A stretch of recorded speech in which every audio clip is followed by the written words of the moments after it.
Just ఇప్పుడే 'Stephen' cinema చూసిన.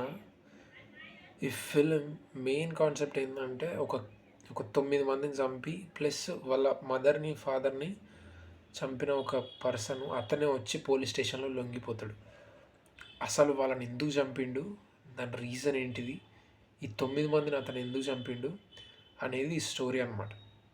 ప్రతి సినిమాలో మనం ఏం చూస్తాం అంటే ఒక పోలీస్ వచ్చేసి క్రైమ్‌ని సాల్వ్ చేస్తాడు అనే దాంట్లో ఉంటుంది ప్రతి స్టోరీ కూడా. అంటే ఒక హీరో వచ్చి సేవ్ చేస్తాడు అనేది సినిమా. కానీ ఈ సినిమా మాత్రం దాన్ని మొత్తం బీట్ చేసేస్తుంది.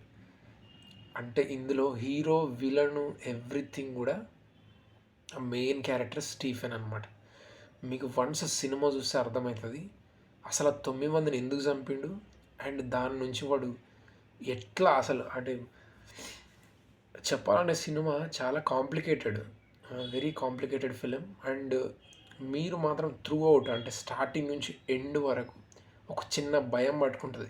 ఆ భయం ఏంటంటే అంటే ఎక్కడికి తీసుకెళ్తుంది సినిమా అనేది మీకు అర్థం కూడా కాదు. అంటే అర్థం కాదంటే ఏమంటారు, కొంచెం ఒక కన్ఫ్యూజన్లో ఉంటుంది. బట్ ఎండ్కి వచ్చేసరికి మాత్రం అన్నీ ఓపెన్ అయిపోతాయి. ఎండ్కి వచ్చేసరికి సస్పెన్స్ మొత్తం క్లియర్ అయిపోతుంది.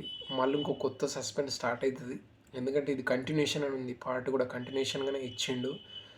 బట్ డైరెక్టర్ ఎవరైతే ఉన్నారో దిస్ ఇస్ బ్రిలియంట్. అండ్ ఆ యాక్టర్ ఎవరైతే ఉన్నారో చింపి పడేసిండు అసలు.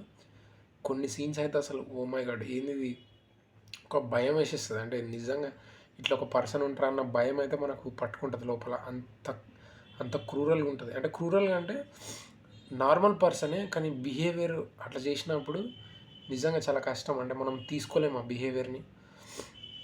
నిజంగా అంటే నాకైతే బెస్ట్ పార్ట్ ఏమనిపించింది అంటే సినిమాలో ఇందులో పోలీసు అదేం కాదు, వాళ్ళందరినీ కూడా వీడే కొంచెం చెప్తే అదైపోతుంది. కానీ వీడే అసలు ఈ మాస్టర్ ప్లాన్ ఏంటిది, వీళ్ళందరిని చంపినాక కూడా వాడు మరి ఎట్లా ఎస్కేప్ అయ్యింది ఏందనేది స్టోరీ అనమాట. And really beautiful guys. ఈ సినిమా అయితే మిస్ కాకండి, ఫస్ట్ చూసేయండి సినిమా చూసిన తర్వాత నచ్చిందా నచ్చలేదా కామెంట్ చేయండి, సబ్స్క్రైబ్ అయితే చేసుకోండి. Thank you so much, bye bye.